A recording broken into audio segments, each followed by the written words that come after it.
Kamusta mga ka-Gemini? Handa ka na bang makinig sa mensahe ng universe para sa iyo ngayong buwan ng May 2025?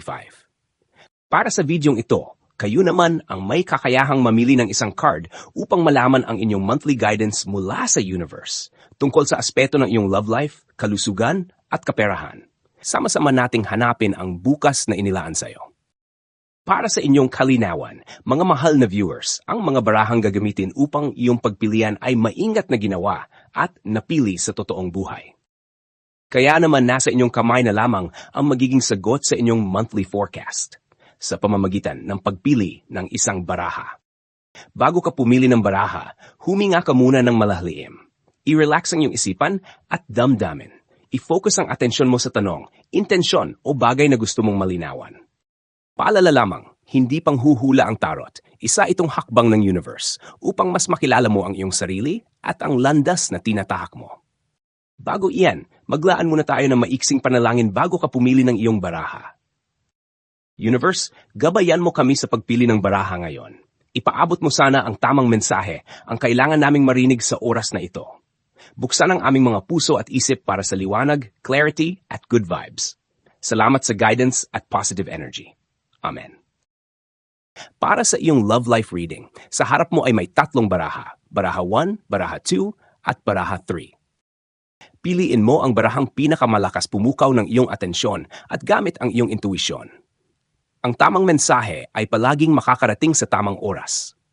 Magbibigay lamang ako ng 10 segundo upang makapili ka ng iyong ninanais na baraha.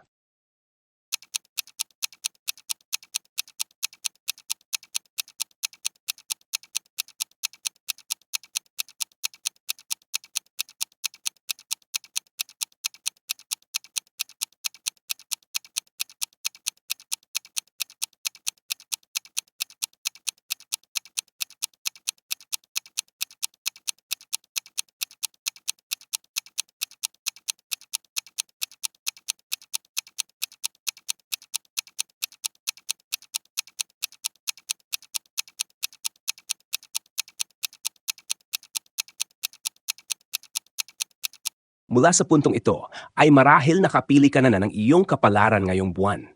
Tara, simulan na natin ang iyong reading. Para sa mga pumili ng card number 1, ang iyong napili ay 7 of Wands. Ang 7 of Wands ay sagisag ng pagtatanggol sa sarili, paninindigan para sa paniniwala at hindi pagsuko sa gitna ng pressure. Sa konteksto ng pag-ibig ngayong May, ipinapahiwatig nito na may mga hamon sa iyong love life na kailangang harapin ng matatag at may kumpiyansa. Kung may karelasyon ka, mga mahal naming Gemini, ngayong May, mukhang hindi ka magpapatalo, lalo na pagdating sa pag-ibig. Ang 7 of Wands ay parang ikaw sa group chat na ayaw paawat, palaban, may paninindigan at hindi nagpapagaslight. Maaring makaranas kayo ng hindi pagkaunawaan o panlabas na pressure mula sa pamilya, kaibigan o kapaligiran na sinusubok ang katatagan ng inyong relasyon. Aba? Mukhang may konting war ngayong buwan. Hindi tampuhan ng Netflix episode ha, kundi mga hamong pwedeng manggaling sa chismosang tita, opinionated na tropa, o mismong clash ng vibes ninyo ni partner. Kailangan mong manindigan para sa nararamdaman mo. Ipakita mo na ang pagmamahal mo ay hindi basta-basta sumusuko. Kung single ka, ang buwan ng May ay maaring magdala ng pagkakataon na idepensa ang espasyong nararapat sa iyo sa larangan ng pag-ibig. Maaring may taong gustong pumasok sa iyong mundo, ngunit may alinlangan o conflict sa paligid mo. Ang 7 of Wands ay nagsasabi, huwag kang matakot ipakita kung sino ka at kung ano ang hinahanap mo sa isang relasyon. Ang tamang tao ay makaka-appreciate sa authenticity mo. Literal na sinasabi ni 7 of Wands, maganda ka te, kaya ipakita kung sino ka without filter. Hindi mo kailangang magpanggap na mahilig sa hiking kung allergic ka sa pawis. The right one will swipe right on the real you. Sa kabuuan Gemini this May, maging main character ka sa love life mo. Hindi ka extra sa sariling kwento mo. Stand up, speak up, and don't let other people's drama dim your heart's spotlight. Tiwala lang, ikaw na yan. Para sa mga pumili ng card number 2, ang iyong napili ay 5 of Pentacles.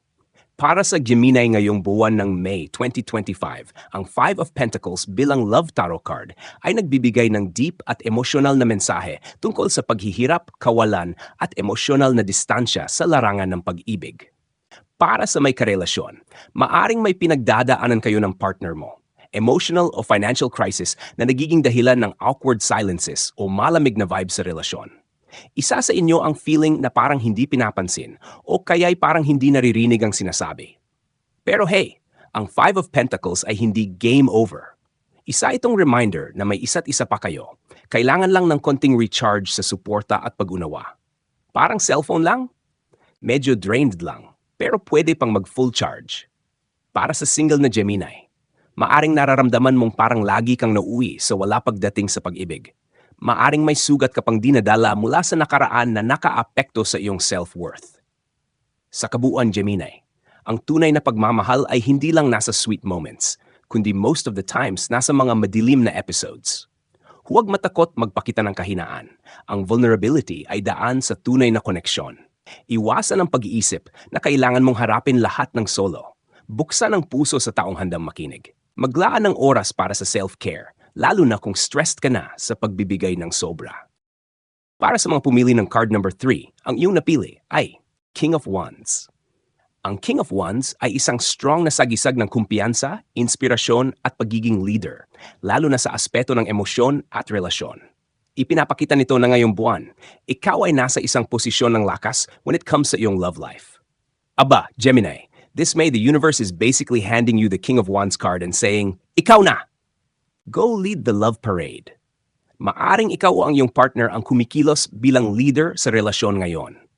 Ang positibong bahagi nito ay may malinaw na direksyon at intensyon kayo sa isa't isa, pero bantayan din ang pagiging dominant o controlling. Ang King of Wands ay paalala na ang pagmamahalan ay dapat may balanse sa passion at respeto. Mag-usap kayo, hindi debate ha? Usap, kalma lang sa big decisions. Hindi porket passionate, mag-open na kayo ng couple business bukas. Use your charm wisely. You're basically a love magnet this month. Huwag mo lang gamitin sa maling outlet. Kung single ka, ito ang buwan na maglalabas ka ng strong romantic energy.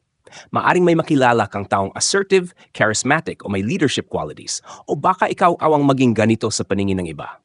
Ikaw ang humahawak ng manibela ngayon when it comes sa love life mo. Don't be shy. Show your aggressiveness. Sa tamang tao. Tanungin ang sarili, ano ba talaga ang gusto ko sa love life?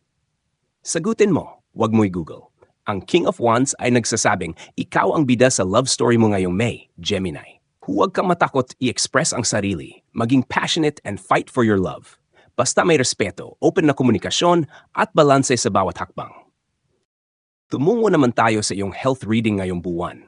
Magbibigay lamang ako ng 10 segundo upang makapili ng iyong ninanais na baraha.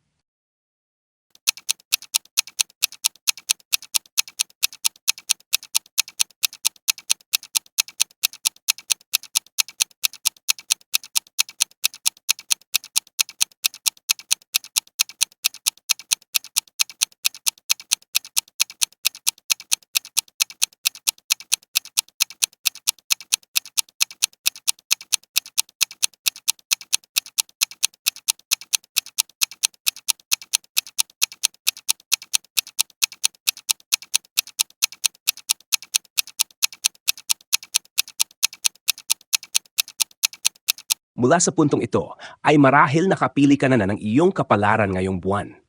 Tara, simulan na natin ang iyong reading. Para sa mga pumili ng card number 1, ang iyong napili ay King of Swords. Para sa Gemini ngayong May 2025, ang King of Swords ay nagpapakita ng isang strong na enerhiya ng klaridad at disiplina pagdating sa iyong kalusugan. Parang may bagong boss na nagpapaalala sa iyo kung ano ang mga tamang hakbang. At hindi siya ang tipo ng boss na magpapalakas ng iyong spirit sa pamamagitan ng chill na motivational quotes. Ang card na ito ay kumakatawan sa isang matalino at mahinahong leader. Kaya't maghanda kang mag-isip ng maayos, magdesisyon na hindi batay sa emosyon kundi sa logic. Hindi pwedeng feel-good vibes lang dito. Baka nga kailangan mong maging mas disiplinado sa iyong daily routine. Kasi hindi pwede ang sige na nga, mamaya na lang. Ang King of Swords ay nag-aanyaya sa iyo na maging mas matalino sa iyong mga desisyon patungkol sa kalusugan. Pag-isipan ng mabuti kung ano ang makikinabang sa mga simpleng hakbang na magpapabuti sa iyong katawan at utak. Bawal ang impulsive decisions, kaya iwasan ang paggastos ng extra energy sa mga bagay na nagdudulot lang ng stress.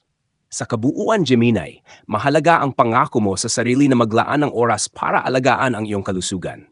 Kaya't kung magtatrabaho ka ng may clarity at disiplina sa iyong routines, hindi malabong magtagumpay ka sa pagpapabuti ng iyong overall health. Ang King of Swords ay nagsasabing, walang shortcut sa tagumpay, pero may matalinong paraan para sa landas na tatahakin mo. Pero sa mga pumili ng card number 2, ang iyong napili ay The Devil. Ang The Devil card sa tarot ay karaniwang nauugnay sa mga aspeto ng pagiging nakakulong, pagnanasa, at mga hindi healthy na pattern ng pag-iisip o behavior. Kapag ito ang lumabas sa isang health reading, maaring may mga aspeto ng iyong buhay na nagiging sanhi ng pagka-bored o pagkakasakal at ito ay maaaring nauugnay sa iyong physical o mental na kalusugan. Hindi ito ang klaseng card na gugustuhin mong makita sa iyong spread habang nagre-relax ka, pero hayaan mong ipaliwanag ko sa iyo sa isang mas magaan na paraan. Maaring nararamdaman mo na parang may mga bagay o ugali sa iyong buhay na nagiging sanhi ng stress o pagkabigla. Kung ikaw ay nahihirapan sa mga negatibong patterns ng pag-iisip, halimbawa, anxiety o depression, ang card na ito ay nag-aanyaya sa iyo na kilalanin at alisin ang mga pagkaalipin ng iyong isipan. Maaring oras na para maghanap ng mga positibong coping mechanisms at pagtuunan ng pansin ang iyong mental na kalusugan. Baka ito na ang pagkakataon para mag-isip ng bago at mas positibong paraan para i-handle ang mental health mo. Isipin mo na lang na ang mental health ay parang cellphone na kailangan ng reboot paminsan-minsan. Ang card na ito ay maaari ring magpahiwatig ng pagkakaroon ng mga bisyo tulad ng paninigarilyo, pag-inom o iba pang uri ng pagsasama sa mga hindi malusog na gawain. Kung may mga bisyo ka na nakakabawas sa energy mo halimbawa ng pagkain ng chichirya, habang maghapon na nanood mga memes, baka ito na ang sign para magbago. Time to level up and make healthier choices. Sa kabuuan, ang The Devil ay isang paalala sa Gemini ng May 2025 na oras na para mapansin at tanggalin ang mga salik na nakakasama sa iyong kalusugan, lalo na sa iyong emotional at mental na aspeto. Kaya, Gemini, kung may devil card na tumambad sa iyong tarot, tandaan na time na para magsimula ng mga pagbabago para sa mas magaan na buhay, mentally at physically. Para sa mga pumili ng card number 3, ang iyong napili ay The Judgment Card. Ang The Judgment Card ay tumutukoy sa mga panahon ng pagninilay, pagtingin sa nakaraan, at paggawa ng mga mahalagang desisyon na magdudulot ng deep change. Ngayong buwan ng May, maaring kailanganin mong reassess ang iyong kalusugan, hindi lamang sa physical na aspeto, kundi pati na rin sa emotional at mental. Ito ay isang chance para magbigay ng patawad sa sarili at magsimula ng isang bagong landas patungo sa mas mabuting kalusugan. Kung may mga nakaraang abandonment o mga maling desisyon tungkol sa iyong katawan o kalusugan, ngayon ang tamang oras para itama ito at mag-take ng mas malalim na responsibilidad sa iyong well-being. Ang The Judgment ay nag-uudyok ng isang uri ng awakening, kaya maaring mayroon kang mga insights o realizations tungkol sa mga bagay na dati ay hindi mo napansin. Tulad ng mga stressors o unhealthy habits na nakakaapekto sa iyong katawan o isip. Ang pagbabalik loob at pagpapatawad ay may mahalagang papel dito. Kaya't huwag kalimutan na magbigay ng pangunawa at pagmamahal sa iyong sarili habang binabago ang iyong routine para sa mas maayos na kalusugan. Ito rin ay ang tamang panahon upang magbago at itapon ang mga bagay na hindi na nakakatulong sa iyong growth. Wala namang mali sa paghiling ng tulong. Kaya kung kinakailangan, don't be afraid to ask for it. Maaring may mga taong nakasama mo na may mga tips at tricks patungkol sa pag-achieve ng healthy glow-up.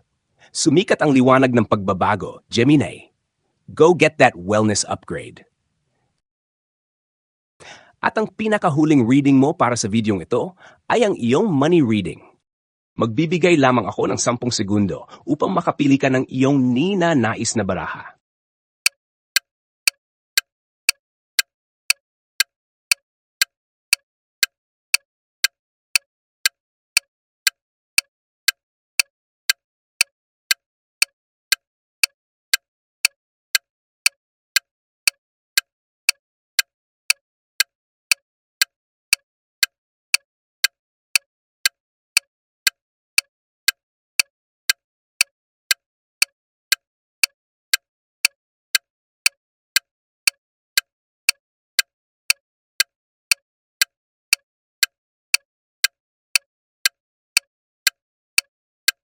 Mula sa puntong ito, ay marahil nakapili ka na ng iyong kapalaran ngayong buwan.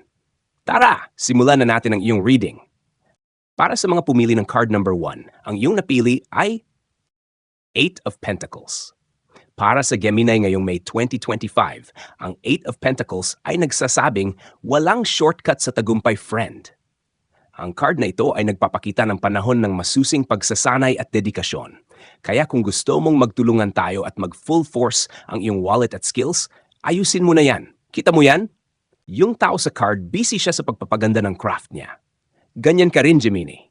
Hindi basta-basta ang tagumpay sa pera. Kailangan ng pagsusumikap at oras para maging eksperto. Ipakita mo na pwede ka ring maging MVP sa trabaho o negosyo. Baka naman oras na para kumuha ng bagong kurso o maghanap ng mentor na magtuturo sa iyo kung paano mas mapapaangat ang iyong skills. Pwedeng yan ang magbukas ng mas maraming opportunities para sa iyo. Kaya don't be shy mag-invest sa sarili mo. Ang Eight of Pentacles ay nagsasabing kung gusto mong makarating sa goal mo, kailangan nakatutok ka at consistent sa pag-work hard.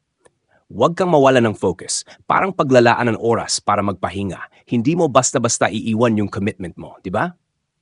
Sa madaling salita, Gemini, kung gusto mong magtagumpay sa pinansyal na aspeto, maglaan ka ng oras para mapabuti ang sarili mong skills.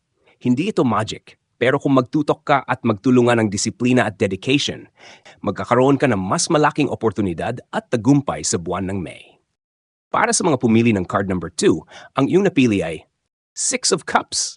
Para sa isang Gemini ngayong May 2025, ang paglabas ng Six of Cups sa usaping pera ay nagbibigay ng mensahe na konektado sa nakaraan, nostalgia at pagbabalik sa mga lumang oportunidad o koneksyon. Maaring may dating kakilala, kaibigan o employer na muling mag-aalok ng tulong, trabaho o partnership. Maging open sa mga taong bumabalik sa iyong buhay. May ex-friend ka bang biglang nag-hey, besh sa messenger? Don't ignore it. Baka business collab or rake it yan, not chika lang. Posibleng makatanggap ka ng bonus, refund, regalo, o kahit tulong pinansyal mula sa pamilya o kaibigan. Kung may talent o sideline ka noon na hindi mo na ginagawa, ngayong buwan ay magandang panahon para balikan ito dahil may potensyal itong pagkakitaan. Reminder, maaring madala ka ng emosyon sa pagbibigay lalo na sa pamilya o mga bata, kaya siguraduhing balance ang pag-give at pag-save ng resources.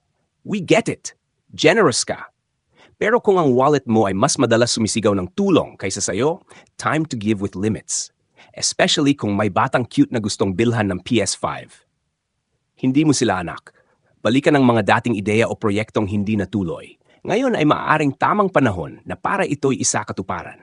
Kung may utang ka na matagal ng hindi na asikaso, magandang panahon ito para ayusin o bayaran ito upang magkaroon ng closure. Sabi ni Six of Cups, ayusin mo na ngayong ghosted na utang mo. Para naman may closure ka kahit sa pera man lang.